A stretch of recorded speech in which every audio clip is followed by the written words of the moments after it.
These guys kidnapped the wrong girl, thinking she was just some weak, helpless prey, and treating her dad like he's just some mid-nobody. No one saw that coming. They woke up a walking nightmare. What looked like your average single dad hides some seriously OP power and a dark past. Whenever monsters and secret cults threaten his family, the ultimate hunter makes his comeback, slicing whole buildings right in half. With pure brute strength, he tears through dimensions. He's gonna wipe the floor with any freak in his way. Honestly, nobody challenges this guy and walks away in one piece. So drop a like and subscribe to the channel. That was the day the world broke apart, and as the ground shattered, people ran for their lives. A massive black pyramid erupted from the earth, covered in lightning and this dark energy warping reality. Deep down inside, an evil red eye woke up, surrounded by pulsing veins in the shadows. Right after, a massive wave of monsters flooded the surface, swallowing everything and everyone in a flash. Nightmare creatures of all shapes and sizes attacked the cities, spreading destruction everywhere. They were horrifying beasts, like giant werewolves and tentacle freaks that looked like they crawled out of the underworld. Not even gods or titans were spared, crying tears of agony as they got corrupted and wiped out. But in the middle of all that chaos and despair, humanity fought back with everything they had. Some warriors stood their ground, becoming known as monster hunters.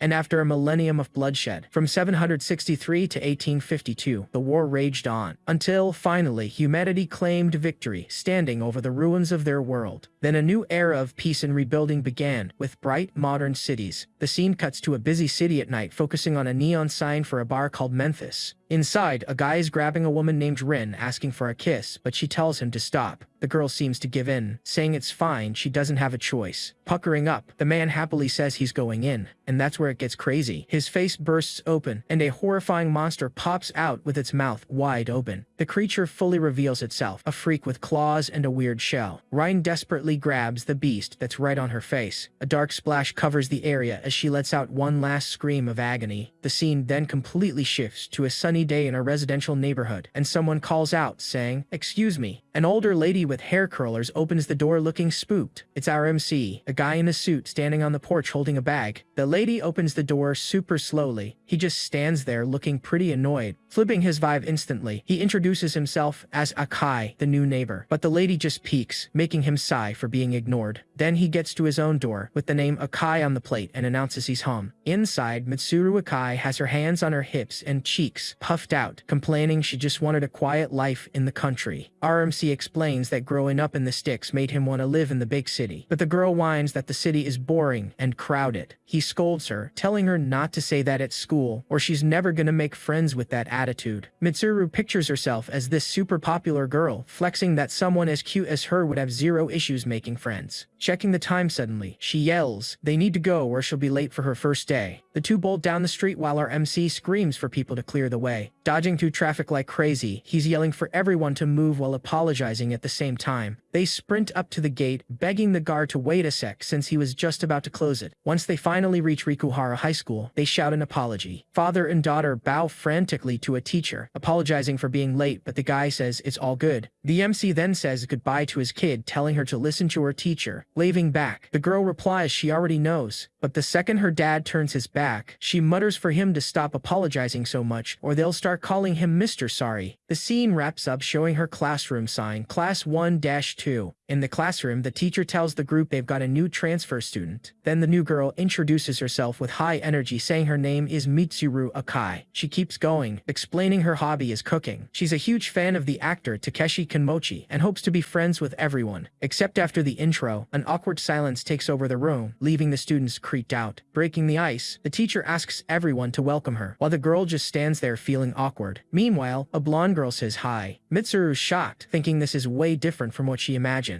The teacher then tells her to grab an empty desk so they can start class. Walking to her seat, the girl with glasses next to her gives a shy greeting. Right after the classmate excitedly reveals she's also a massive fan of Takeshi Kinmochi. With her eyes sparkling with joy, Mitsuru makes friends with a girl named Shinkai. The new girl reflects that this kicked off her 5th attempt at starting over as the transfer student, cutting to the school's basketball court, showing that school life goes on. A bit later, Shinkai is chatting with Mitsuru, saying she's dead serious about something. She warns her friend that no matter what, do not go near the shed behind the school, because girl skirts flip up out of nowhere, even without wind. The shot then reveals the shed, looking super creepy with some weird shadows at the bottom. Floating near a dark stained staircase, a bunch of clear ghostly hands appear, Finishing the story, Shinkai mentions everyone believes a ghost is behind it, but Mitsuru isn't buying it at all, replying with a like, "That's even real." Shortly after, as other students walk by, she mutters that ghosts are a stupid idea. The blonde girl rolls up with her squad and orders the new girl to go buy her a drink. Looking out the window, the transfer student thinks there are always scumbags like this everywhere. Pissed off, the blonde asks who she thinks she's talking to. Another girl from the group steps up and yells at Mitsuru, asking who she thinks she is running her mouth like that. Jumping in front, Shinkai apologizes, saying Mitsuru just got here and doesn't know how things work. Her friend leans in to whisper, warning that Ito's family has major pull here, and she shouldn't fight back. Backing down, Mitsuru asks the bully what flavor drink she wants. Ito and her crew flash an evil smirk. Pretty satisfied, the new girl obeyed. The scene cuts to a school hallway. Mitsuru comes back carrying a bag full of drinks. Walking back, she thinks if she hadn't promised her dad to stay out of trouble, she'd never listen to a brat like her. Suddenly feeling something off, she stops dead in the middle of the hall. She catches a noise and looks back, spotting Ito screaming at Shinkai for defending the new girl. Mitsuru's friend is on the floor getting pushed around and begging for forgiveness. The transfer student is completely shocked seeing this. With pure fury on her face, she turns around and yells, asking what they think they're doing to Shinkai, keeping her foot on the fallen girl's head. Ito says Mitsuru got here right on time. The blonde then orders the new girl to take the juice and dump it on Shinkai's head to forget the whole thing. Pressuring Mitsuru to obey, the rest of the group asks if she has any clue what happens to people who defy them. The camera zooms in on Ito's finger pointing at Mitsuru's forehead, who just glares back with pure hate. And no one saw that coming. Filled with rage, Mitsuru bites her finger and screams she's never gonna listen to a single word this bully says, making the bully screech in pain. Mid-fight, Ito yells that the new girl bit her finger while another girl screams her name in a panic. Right after the shot cuts to the principal's office door. Inside, the principal slams the desk and shouts at our MC and Mitsuru, warning that one more mess means she's expelled. Putting a hand on his daughter's head, the MC apologizes, promising he's gonna discipline her right. Once outside, he asks the girl what actually started the fight. Eating some ice cream, Mitsuru explains her friend was getting bullied, but her dad scolds her, reminding her he asked to avoid trouble at all costs. She apologizes with this cute, guilty look, promising to try her best not to get kicked out, but he replies, she said the exact same thing last time. A while later, the view focuses on the school building. Down a dark hallway, Mitsuru's locker has her name on it and looks completely trashed. Opening the locker, she finds this black sludge dripping from one of her books. Her dirty, ripped clothes are just stuffed inside along with a pile of trash. Then Ito and her crew show up, ordering the transfer student to follow them. One of the squad members opens the door to that creepy shed behind the school. Waiting inside with an evil grin is Ito, while the other girls stare her down with glowing red eyes in the dark. The bully steps closer and threatens her, saying if she causes any more trouble, she'll be expelled. Smiling back, Mitsuru asks what exactly they're planning to do. Ito watches the new girl with pure hatred. Then, with her face twisted in rage, she screams at her group to wipe the floor with her. Stepping up, one of the girls goes for an attack, but Mitsuru dodges the hit like it's nothing. Then she just shoves the bully away with one hand. Ito warns that if she keeps fighting back, her friend is next on the list. Catching her off guard, another lackey lands a solid punch right to Mitsuru's face. With the new kid pinned down, one of the bullies comments that she finally shut up. The camera pans to Mitsuru's bruised and battered face. Flashing glowing red eyes, one of the squad members calls her a fool for protecting someone she barely knows. Ito then pulls out her phone to record, ordering them to pull off her uniform while swearing she's gonna make her regret being born. Not holding back, the two girls forcefully start tearing at Mitsuru's shirt. She hits record, taunting the girl by asking if she lives all alone with her dad. Mocking her even more, she says her mom probably ran off with another guy, making Mitsuru scream to keep her parents' names out of her mouth. With an evil grin, Ito calls her pathetic for being dumped by such a trash mom. Right after, she asks if the new kid wants her to reset her life, delivering a brutal kick. The shot flips to Mitsuru hanging upside down, badly beaten, with Ito's dark silhouette looming in the back. Suddenly, the scene dissolves into a shadowy puddle and thick black smoke. A dark crimson energy starts pouring off the school roof. Up in the night sky, that energy morphs into massive tentacles under a blood-red moon. Spotting something weird, one of the bullies screams in pure terror, and that's where it gets crazy. A bunch of ghostly blue hands burst right out of the shadows. Freaking out, Ito panics as the hands try to grab her crew, screaming about what they are and swearing she didn't do a thing. The other two lackeys just stare, stuck in pure fear. Merging together, those blue hands rip right through the floor. Then they dig their claws deep, pretty much tearing the ground wide open. Deep inside that gap, a pair of sinister red eyes starts glowing in the dark. And just like that, everything changed. A giant monstrous boss figure rises from the cracks, glaring at Ito while she's paralyzed with fear. Stuttering in fear, one of the lackeys calls it a monster. The shot cuts to the creature charging right at one of the girls. Bathed in this weird glowing light, she just bursts into tears. With a brutal bite, the massive boss crushes one of the bullies, making her scream before getting devoured. Outside, the camera shows the shed going dead silent under a red sky. And this is where it gets good. The monster blows the entire building wide open. Spotting the smoke from inside the school, a student yells about the explosion, telling someone to grab a teacher. Right through the rubble, Ito and the other girl get blasted away by the shockwave. The bully gets launched violently right into a tree, while her friend gets tossed straight through a window. Shattering the glass completely, she lands hard inside one of the classrooms. Back outside, a massive swarm of grotesque freaks starts crawling out of a dark puddle on the ground. Mitsuru makes a desperate run for it while the screeching monsters chase her down. Keeping up the escape, that massive boss who ate the bully is right behind the smaller creeps. That horned demon glares at her, mentioning it catches a pretty sweet scent. The giant creature just watches those lesser minions hunting the girl. Then, the bigger demon charges forward with a huge roar, trampling its own crew along the way. Mid-sprint, Mitsuru realizes that thing is getting way more dangerous by the second. Pushing through the fear, she keeps up her desperate escape down the school hallways. Suddenly, she turns a corner and bumps right into her friend, who panics and yells Mitsuru's name. Grabbing her hands, her friend asks if she's okay, mentioning she heard Ito's group called her out to talk. Completely freaking out, Mitsuru warns there's zero time to worry about that, glancing back down the hall. Confused, her friend turns around and asks what she's staring at. And no one saw that coming. She freezes in pure terror, spotting the freaks at the end of the hall, with one roaring right at her. Smashing right through the school wall, the giant demon bursts in as Mitsuru screams for her friend to run. Outside, a security guard watches in shock as the school wall blows to pieces. The two girls make a desperate run across the courtyard, screaming for the monster to stay back. The demon lands hard, smashing the concrete on impact. Pulling her friend by the hand, Mitsuru screams, having no clue what's going on. Right then, a guy shows up and scolds them, saying there's no running in the halls. But right behind him is a massive horde of monsters. Two students outside spot her carrying her friend, who's yelling to be put down. Still running, Mitsuru carries her friend in her arms as the horde closes in from behind. Also outside, the demon grabs someone, complaining they're in its way, and just takes them out completely with its bare hands. Then, the monstrous creature punches the ground hard to gain some serious momentum. Its rapid charge kicks up debris everywhere, and in a flash, it's right on Mitsuru's tail. Hugging her friend in the chaos, the spooked girl asks if it's an earthquake. But still holding her, she yells that it doesn't matter right now. Right after, a huge claw reaches for them and the monster demands more food. Mitsuru manages to dodge the claws but realizes something. With a look of pure dread and determination, she figures out she's the only one the monster is hunting. So, she shoves her friend away and screams for her to run as fast as she can. Tossed away so suddenly, Shinkai screams in shock. But the creature doesn't waste time and grabs Mitsuru hard, knocking the wind right out of her, then going right in for the finish. But the demon notices something off. It's taking damage. And suddenly, the creature's body starts falling apart completely. The demon looks totally confused, having zero clue what's happening to it. And that's where it gets crazy. The shot reveals the entire school building got sliced in half horizontally, wiping out several demons along the way. Right down below, our MC shows up holding his daughter and a katana. Dropping back into place, the school building sends a massive shockwave across the whole area. The monster glares at the MC's weapon, recognizing that exact blade. As he walks away carrying the girl, the creature stutters, trying to say that weapon looks familiar. Trying to scream out asking who he is, it gets completely ignored by the MC. With his back turned, he checks out the destruction left behind with his kid in his arms. And in a split second, he vanishes into thin air, slowly returning to normal. The sky above the school clears up as the sun rises. Peace finally comes back to the campus after all that chaos. Right after that, a police cruiser rolls up to the scene. Skipping ahead a bit, Mitsuru wakes up in her bed, rubbing her eyes. Dazed and confused, she sits up wondering how she even made it back home. Suddenly, our MC walks into the room wearing an apron, yelling how relieved he is she finally woke up. Panicking, he mentions that when he heard his daughter passed out at school, his heart almost stopped. Still in bed, Mitsuru tells her dad to stop crying, saying he looks pathetic like that. But our MC turns around and apologizes, wiping away his tears. He explains he was just super worried about her. The girl just stays quiet for a second. Then she says she's fine but saw something weird only for her dad to cut her off, warning her never to use her powers in front of classmates. Continuing his rant, he says it's gonna be tough for her to stay at that school if things keep up like this. Furious, she stands up and yells that the other kids started the fight, calling her a kid abandoned by her own mom. With tears in her eyes, Mitsuru confronts him, asking why she doesn't have a mother. Caught completely off guard by that question, our MC tries to pull her in for a hug. She just backs away from him. Looking down at the floor, the MC apologizes and admits this is all his fault. Meanwhile, right outside, this bizarre hand grabs onto the window. Scaling the wall, this weird half-mummified monster with a bunch of eyes spies on the two inside the room. The creature growls softly while watching the whole scene go down. Sensing something off, our MC pauses, but then someone knocks on the front door. That knocking sound breaks the heavy tension inside the room. Getting up, Mitsuru walks over, wondering who could be showing up right now. She peeks through the peephole to check who's standing outside. Through the lens, she spots two sketchy guys in suits waiting in the hall. Caught completely off guard, the girl is surprised by the sudden visit. Stepping up out of nowhere, our MC pulls his kid behind him and tells her to back away from the door. Outside, the two guys knock again, calling themselves cops and asking if anyone's home. Glancing at her dad, Mitsuru looks super confused about what's going on. The shot quickly cuts right back to the exterior of the building. In the living room a bit later, the MC serves tea to the guests who apologize for dropping in. Cutting straight to the chase, the blonde guy explains they're investigating the school explosion and asks the girl to share what she saw. With her dad's hand on her shoulder, she says she doesn't really know, just that she heard a loud bang and ran away in fear. Leaning in close, the cop pushes harder, asking if she spotted anything else since she was right at the scene. He gets all up in her space, trying to pressure her into talking. Meanwhile, the other suited guy just watches the whole chat in silence, gripping his briefcase. Spooked, the girl shakes her head and tells him no. Pushing again, the blonde dude tells her to think carefully, claiming that no matter how wild it sounds, any spooky detail helps. Our MC steps in, cutting him off and angrily demanding him to drop it. Making it clear, he says his kid already told them she knows nothing, plus she needs to rest. With a smirk, the cop replies they need as much intel as possible to catch the culprit. But the MC glares back, questioning what makes him so sure someone actually caused this whole thing. Jumping in, the other suited guy apologizes and lets them know they're leaving now. The two men stand up to head out, thanking them for cooperating. Keeping a serious, suspicious look, our MC watches them walk out. And that's where it gets crazy. The silent guy's briefcase starts shaking and throwing off this weird aura. Feeling that magic power, the MC thinks to himself there's zero chance these dudes are actual cops. Casually, the MC asks the guy in the suit what happened to his heavily bandaged hand. Smiling, he even offers to carry the briefcase for him. The blonde dude steps in real quick, explaining it's just a minor burn and nothing to worry about. Shortly after, the two men walk off, while our MC watches them from the hallway. Left alone, he wonders if they managed to sense Mitsuru's power. Once outside,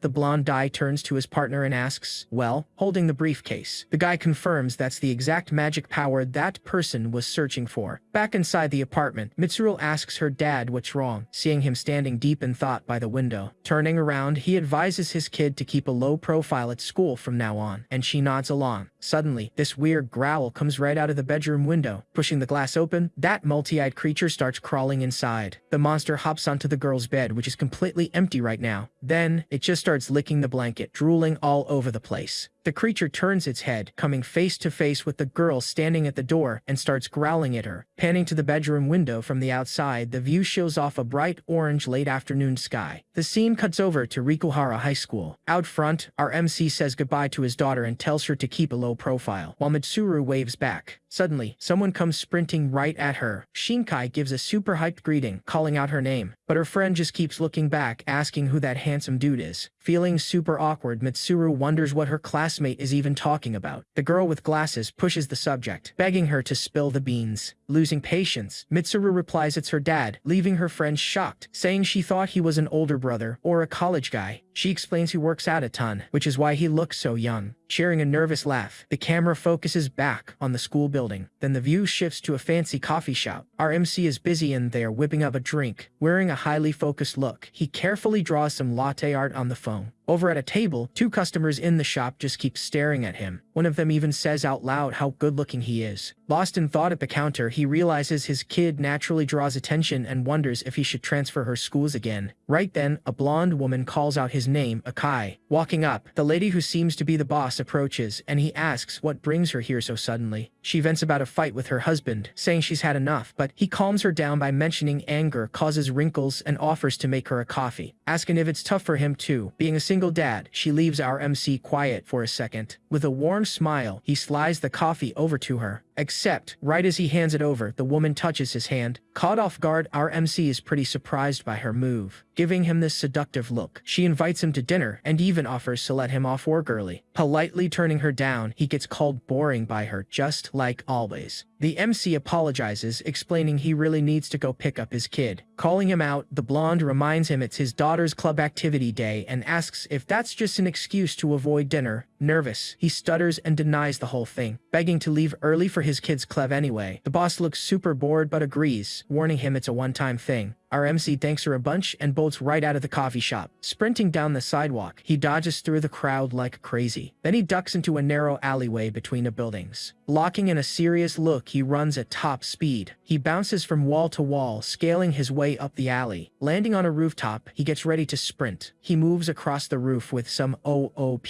speed. Then he launches into a massive jump, flying right over the street, sticking a perfect landing on the very next building. With that determined stare, he continues his wild rush through the city. Back at school, the sky is already turning orange as evening sets in. While the other students head home, Mitsuru walks alone, looking super down. Worrying inside, she realizes her dad is running late. The girl starts wondering if he got into an accident, when a black car pulls up right in front of her. Opening the door, that same blonde dude from earlier steps out. He walks closer and calls out her name. Mentioning they've crossed paths again, the two guys in suits greet her. She recognizes them as the detectives and asks if they still need something. Flashing a creepy smile, the blonde guy says they need her to swing by the station for a bit, but Mitsuru turns them down, saying she's waiting for her dad. This is where it gets good. The guy reveals her dad got into some trouble and is currently at the station. Hearing that news, the girl is left completely shocked. Desperate, she screams, asking if he's okay, and begs them to take her there fast. Smirking, the blonde dude just says, "Good girl." Then he invites her to hop into the car. Staring back with suspicion, she really doesn't have much of a choice. Sitting in the driver's seat, his partner tells her not to worry. Then, they shut the car door right with her inside. Except, the second the ride takes off, our MC pops up in the background, missing that she was even in there. The car pulls further away, while he just keeps jogging down the street, having zero clue what just went down. Reaching the campus, the MC looks around confused, wondering where Mitsuru is. He just stands right out front, watching the students, but failing to spot her anywhere. Finding the whole thing pretty weird, he starts thinking maybe her club hasn't finished yet. Suddenly, tires screech on the pavement, and a vehicle speeds off super fast. Tearing down an avenue, the car blasts past a bunch of apartment buildings. Inside the ride, Mitsuru stares out the window, super confused and having no idea what's going on. From the back seat, she asks the fake detective if they're at the station yet, since they've been driving for a while. Realizing something is way off, the girl panics and screams at the driver to pull over right now. That long-haired guy at the wheel just gives her a side-eye with this sinister look. Mitsuru confronts the other dude, yelling to know where her dad is, but the guy just readies a bottle and a cloth. Grabbing her hard, the guy shoves the silk rag right in her face. The two kidnappers exchange glances while the girl struggles to fight back. Flashing a smirk, the driver reveals they used a chemical to put her to sleep. With her passed out on the seat, the partner mentions that was a pretty messy way to handle things. But out of nowhere, our MC shows up sprinting at crack speeds right behind the car. Checking the rearview mirror, the driver smirks and jokes they should have just knocked her out the old-fashioned way, and no one saw that coming. The MC leaps up and lands hard on the hood, smashing the windshield to pieces. Stuck in total shock, both guys inside freak out over his sudden appearance. His eyes glowing with pure rage, the MC screams furiously, demanding they hand his kid back. Terrified, the partner yells at the driver to grab the girl and bounce as fast as possible. Slamming the brakes hard, the car skids violently, launching our MC away while glass shards fly everywhere. Landing hard on the asphalt, he slides at top speed and uses his bare hands to brake. Our MC gets up fast, spotting the two guys pulling Mitsuru out of the wrecked ride. Telling his partner to go ahead, the long-haired kidnapper stays back while the other tosses the girl over his shoulder. Right then, seeing that whole mess, the dad screams his kid's name in pure panic. Without wasting a second, he dashes straight at them with cracked speed. He tries to just leap right over the long-haired dude, except the guy manages to grab the MC's leg midair, completely stopping him from chasing the other man holding his daughter. The dude tries to tell him to hold up, but our MC is already locked in. Yelling that he's not letting him through, the guy throws the dad right into the car. Annoyed about his brand new ride, he demands the MC pay for the damage if he wants to pass. Our MC clicks his tongue, clearly having zero patience for this nonsense. Moving fast, he charges straight at the guy, and the two just start trading rapid-fire blows. Landing a heavy hit, the MC pushes forward, but the dude manages to block it. Even so, the sheer force knocks the man backward. Groaning in pain, the guy tries to shake it off. Back on his feet, he glares at the dad and admits the guy is pretty badass. Suddenly, our MC stops and goes on high alert, noticing something off. The kidnapper is standing there pointing a gun right at him, ordering him to freeze. Staring him down seriously, the MC figures out there's zero chance these guys are actual cops. He looks him dead in the eye, demanding to know who they really are. Flashing a sinister smile, the kidnapper mentions he thought it was a dead end, but it turned into a massive catch, and he is gonna be thrilled. Our MC looks super confused, wondering who this he guy even is. Without hesitating, he rushes the man, screaming to know where they're taking Mitsuru. The long-haired dude doesn't think twice and just starts blasting his weapon over and over, but using some OP speed, our MC dodges every single bullet whizzing right past him. Completely shell-shocked, the shooter has no clue how he managed to evade that. Jumping up, the dad lands a flying kick with full force right on the enemy's arm. That hit is so clean it knocks the weapon straight out of the guy's hand, and giving him zero time to react, he lands another perfect kick while blowing past him. Way ahead, the partner carrying Mitsuru hears the brawl and looks back, wondering what's going down. Pausing for a second, the guy puts on this determined look. The long-haired kidnapper stumbles backward, groaning in pain, clenching his jaw and his fists. He is clearly furious about the whole thing. With no time to rest, our MC readies another heavy strike, but the guy actually manages to block the attack. Caught off guard, the dude can barely hold back the sheer force of the dad's punch as he keeps pressing. Finding a tiny opening, he throws a massive punch right into our MC's gut. Though he feels an impact, the MC uses the chance to tightly grab the man's arm. Keeping a rock-solid grip, he doesn't let go of his wrist, trying to lock him down. Right as at that, he drives a brutal knee straight into the enemy's stomach. Spitting on the ground, the man feels the heavy damage from that body shot. In a flash, the dad yanks the guy's arm close, ready to finish him off. Suddenly, the partner pulls up with his briefcase and calls the kidnapper by his name, Akai. And that's where it gets crazy. He opens the case, releasing this bizarre multi-eyed creature, and announces he's had enough. Our MC is completely stunned, wondering what on earth that freakish thing is. Casually, the suited guy plucks one of the creature's eyes right out with his fingers. He then just chucks that eyeball straight at the two guys brawling. Flying through the air at high speed, the weird projectile looks like a mini-bomb. Suddenly, the thing detonates right between them, releasing a thick cloud of smoke. Taken completely by surprise, the dad covers his face, questioning what all this gas is. Feeling dizzy, he realizes his vision is blurring while Akai and the briefcase guy watch from the mist. Overcome by the fumes, our MC grumbles in annoyance before completely passing out. Going completely limp, he collapses into the heavy fog covering the whole area. With a sudden jolt, he wakes up, looking around wide-eyed and completely lost. Then he realizes he's in some weird room surrounded by three guys in suits, with an older one smoking a cigarette. The gray-haired man turns around and asks if Mr. Akai is finally awake. Super confused, our MC looks down and spots that he's handcuffed right to the bed frame. Asking what the heck is going on and why he's locked up, the officer just flat-out confirms he is indeed detained. The officer flashes his badge, explaining the school cameras showed Fuma as the only one entering the campus before the explosion. Plus, he was carrying a weapon. In a panic, our MC denies everything, saying he didn't do anything and asking why he'd ever attack his own kid's school. He points and yells that the most important thing is his daughter got snatched by a fake cop, so they need to save her fast. Looking completely lost, the older officer doesn't understand a single thing about that story. Meanwhile, the other two agents just watch the scene unfold, looking pretty unbothered. And no one saw that coming. The group leader explains Fuma's daughter is safe at home with his wife, and they grabbed him after a call about a guy passed out in an alley. Our MC is just stunned, unable to process the crazy intel he just heard. Grabbing his head again, he screams that he doesn't even have a wife, demanding to know what is actually happening. Right then, he looks at the officers and starts wondering if these guys are also being played. One of the rookie agents tells him to calm down and get some rest first. Warning him they'll take him to the station once he chills out, the leader heads out of the room with his crew. The door shuts tight, leaving our MC all alone, cuffed to the bed in dead silence. Left by himself, he uses his raw strength to snap the handcuff with his free hand. Fully locked in, he promises himself he has to go save Mitsuru right now. Outside in the hallway, one of the cops takes a quick glance back toward his room. Looking through the little door window, the MC watches the 3 agents chatting outside. Back inside the room, he searches for a way out. And no one saw that coming. Without thinking twice, he leaps right out the window of the super tall hospital. Landing on the asphalt below, his impact literally cracks the ground. Right after, our MC sprints down the empty street at top speed. Mid-run, he spots a sign pointing to an exit, but the perspective flips, revealing he's actually running through a giant hedge maze. Following the sign, he starts panting heavily as the path seems to go on forever. Tired and stumbling, he just keeps wandering, lost in the maze. Practically collapsing from exhaustion, he stares at the exit sign that never seems to get any closer. Breathing hard, he glares at the sign, realizing something is completely off. Suddenly, this weird, fiery energy starts pouring out of his body. His eyes go wide with pure rage and determination. Standing up furious, he yells that it looks like he got trapped in some alternate dimension. Desperate, our boy looks up and screams his daughter Mitsuru's name at the top of his lungs. Meanwhile, somewhere else, Akai and the briefcase guy walk toward an abandoned factory. The man carries the kidnapped girl on his back, while Akai follows close behind. They walk into the massive empty factory with the little girl still passed out. Gently, the man sets Michiru down on the floor, while Akai watches the whole thing quietly. Bowing down, he reports to an unseen presence, saying they brought the tribute exactly as ordered. Right then, a freakish creature covered in a red cloak full of eyes appears, and the suited guy asks it to accept the offering. Flashing an evil grin, Akai adds the girl is a top-tier specimen you don't see every day. From inside the cloak, a dark voice asks what happened to make them look so filthy. The creature reveals a grotesque face, questioning if the two ran into any kind of trouble. Akai and his partner get super tense, not knowing exactly how to answer. The guy explains they had a tiny delay but swears the problem is already taken care of. With a mocking tone, Akai adds that the fool who tried stealing their prey got locked up somewhere he'll never escape. The scene then cuts back to the alternate dimension where our boy is trapped. Suddenly, he jumps right back through the window into the hospital room he just left. Checking his surroundings, he realizes his only way out of this space is finding a dimensional rift. With that plan in mind, he locks his eyes on the closed room door. Gathering all his strength, our MC lets out this massive, guttural scream. Hearing the roar from outside, the cops run back in, desperately asking what's going down. Bussing into the room, they find it completely empty, wondering where the heck he went. But the dad was hiding right above the door, and while the leader wonders where he vanished to, Fuma preps his attack. Face set with pure determination, he locks onto his target below. In one smooth move, he drops down with a 2-footed flying kick straight to the older officer's head. The impact is so heavy the guy gets knocked out cold instantly, sending his glasses flying. Shocked by the ambush, the other 2 agents freeze up while our boy lands perfectly on his feet. Wasting 0 time, he turns and drives a straight punch right into one cop's jaw, then instantly knocks the last agent out cold with a brutal kick to the face. In just seconds, all 3 guys in suits are out cold on the floor. Dragging the leader's body into the room, our MC apologizes, asking for forgiveness for what he did. Leaving the 3 knocked out men propped against the wall, he thinks he really needs to find a way out of here fast. He takes off running down the sterile white hospital hallway hunting for an exit. Mid-sprint, he spots a small sign pointing to the emergency exit. Except, right as he gets close, he stops dead in his tracks, feeling like something's wrong. A creepy voice echoes through the hall, calling him, "Dear patient." Standing there is a heavily scarred doctor, warning that he doesn't let people just do whatever they want in his hospital. Gritting his teeth, our MC realizes he's been spotted. Staring down the weird guy, he processes the exact words he just said, "My hospital." An idea sparks in his head, thinking if he can just take this dude down, maybe he can finally break out of here, so he charges full speed at the doctor. Letting out a sinister laugh, the doctor reaches out his hand. Then the hospital floor starts warping, throwing our MC completely off balance. Confused, he wonders what in the world is happening right now. Suddenly, the floor turns blood red like a massive puddle, and this gooey substance starts forming. Out of that sludge, a bunch of hands reach up and grab our MC. Feeling completely cornered, he curses, saying he can't even use magic in this place. Still swearing, he starts getting dragged down into the floor. Even fighting back with everything, it's no use, those things manage to pull him under. The scene shifts, and he wakes up in a totally different spot. This time, he's strapped to an operating table with 2 doctors holding him down. Screaming for them to let him go, our MC demands to know what they're gonna do to him. That weird doctor walks up laughing and completely mocking him. He tells the dad he's just gonna chop him up into tiny little pieces. Flashing a look of pure rage, the MC asks, "Excuse me, buddy?" The doctor tells him not to sweat it, promising to do it slowly so it won't hurt too much. Scalpel in hand, he announces he's starting with the eyes. He adds that it's totally fine. There aren't many nerves there, so it won't be that painful. Thinking he's pushed to the limit with zero options, our MC screams, "Come out!" High above the buildings, a bright light sparks in the sky, and something comes rocketing down at crazy speed. The object smashes right into the building, blowing a massive hole in the wall. Inside, the doctors spin around spooked, asking what that was. Strapped to the table, our MC yells, "They're the ones about to get chopped to pieces." And this is where it gets good. The door blows open and a sword flies right into the room. Floating midair, the weapon slowly moves forward. The head surgeon is stunned, asking if that thing is really a sword. Panicking, he screams at the others to do something fast, but the sword moves on its own, slicing one of the doctors with a clean hit. Then, the blade shoots forward at top speed, slicing right through both assistants at the exact same time. After taking down the two guys, the sword loops around the room and hovers right over our MC still on the table. The scabbard detaches from the blade midair, spinning like crazy, and then the blade comes down like razors, slashing every single strap holding our boy down. Finally free, the sword flies straight into his hand. Reaching out, he grips the weapon's hilt tightly. Sitting up on the table, now fully armed, he glares at the last doctor standing. Backing away slowly, the surgeon's eyes go wide with pure dread seeing what just went down. The shot cuts to a car speeding down a highway. Drifting hard, the vehicle takes a sharp turn, and then rockets back up to top speed. Inside the ride, Akai laughs out loud, hyping up how they made an absolute fortune again. Taking a drag of his smoke, he mutters that guy is still annoying as always though. From the back seat, the suited guy gives a slight smirk while tapping his briefcase. But suddenly, he senses something way off. Looking down, he realizes the briefcase on his lap is violently vibrating. Back at the hospital, our MC raises his sword with both hands, ready to strike. He stares down the surgeon with pure rage, locking in for the final blow. And with one powerful swing, he slices the surgeon into pieces. Right after, the guy's briefcase starts cracking and breaking apart on its own. Inside the core, the kidnappers are completely shocked by what's happening in the back, both yelling, "What?" And no one saw that coming. Our MC pops up and drives his sword straight into the briefcase guy's gut. Spitting blood, he screams in pain from the fatal hit. Panicking, Akai slams on the brakes and the car tires screech down the road. Our boy pins him from behind and demands to know where his daughter is. Grabbing him by the hair, he holds the blade right to his neck and screams for an answer immediately. The scene shifts to an abandoned warehouse in some industrial zone. Over there, a mysterious figure wrapped in a cloak of eyes is on the phone, just saying yes. A frightened woman in a swimsuit watches him while he stays on the line, letting them know the goods are ready. Getting annoyed by something on the call, the cloaked creature asks, "What?" Furious, he kicks the lady away and yells at the phone, asking if the scumbag is really trying to haggle the price. Right after that, the cell phone gets tossed and smashes on the floor. The creature then grabs the woman by the hair while she screams in terror. Crying, she begs for forgiveness, but the hooded freak sarcastically asks if an apology means she did something wrong. A scream of agony echoes through the place, and a bunch of armed goons look up laughing. Standing right in front of them, our MC shows up holding his glowing sword. Caught off guard, the thugs ask what he's doing there and who the heck he even is. Armed with swords, bats, and pickaxes, the goons get ready to jump our boy. Pointing his sword at the mysterious figure, he asks if that's the boss running things. The cloaked creature also asks who he is, but cuts himself off, saying it doesn't matter. Screaming at his minions, he orders them to stop standing around and get rid of him fast. With the order given, the whole squad of armed men charges full speed at our MC. He doesn't even move to draw his weapon, just holding the sword pointed at the ground. Flashing a determined look, he stares down the enemies and mentions that against their kind, he doesn't even need the blade, delivering a massive kick right to a goon's face. While the guy drops to his knees with a broken neck, another dude tries a sneak attack with a katana, but our boy is already turning his way. Giving him zero time to react, he lands a cracked kick square in the enemy's face. Then, two guys with baseball bats try to crush him with an overhead swing, but our boy easily dodges it and buries his fist straight into both of their stomachs at the exact same time. The hit is so heavy it completely folds the men in pain. Reacting in shock, the cloaked creature screams, "What?" having no clue how our MC wiped the floor with his goons so fast. Without missing a beat, he jumps into the air with his sword drawn, rushing straight at the cloaked freak. Sticking the landing, he stands right in front of the creature. With a focused stare, our boy gets ready to strike, and then he lands an OP punch right in the monster's gut. Dropping to its knees, the target spits blood on the floor while the MC glares down with a clenched fist. Panicking, the cloaked freak tries to beg him to calm down. Furious, he demands to know where his daughter is and why they snatched her. With the sword close to its neck, the enemy stutters that it was just following orders. The creature screams in pain while our boy asks exactly whose orders they were. Lying on the floor, holding one of its own eyes, the monster reveals the name Lord Hyakume. The scene cuts to an abandoned building late in the afternoon. Inside, our MC is sitting at a desk, typing away on a laptop. Flashing back, the cloaked freak warns that Lord Hyakume came from the underworld and someone like our boy stands zero chance. Staring at the laptop screen, he realizes he needs a password to access the dark web. Getting up, he looks around, muttering that some shady business definitely goes down here. Over in a corner of the room, his daughter Mitsuru is fast asleep, leaning against the wall. Walking up to her, he gently touches her face and says it's time to head home.